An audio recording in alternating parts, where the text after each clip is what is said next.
seigneurs partaient au combat et pouvaient sacrifier leur vie pour l'honneur du clan. L'art du combat à main nue, comme l'art du sabre, était alors riche de techniques confidentielles. Il en allait de la sécurité de chaque combattant. Leur efficacité, gardée jalousement secrète, signait l'engagement vis-à-vis du maître.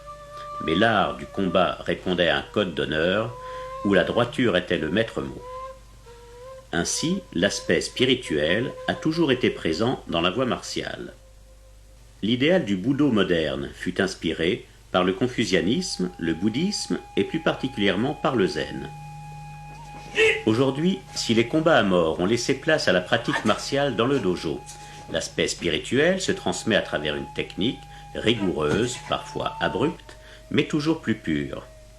Lorsque le port du sabre fut interdit, les guerriers développèrent un art de défense à main nue dont on retrouve les origines en Chine.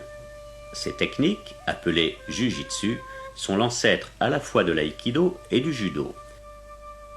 Nous retrouvons dans le jujitsu deux pôles essentiels, maîtrise de la technique et idéal de comportement.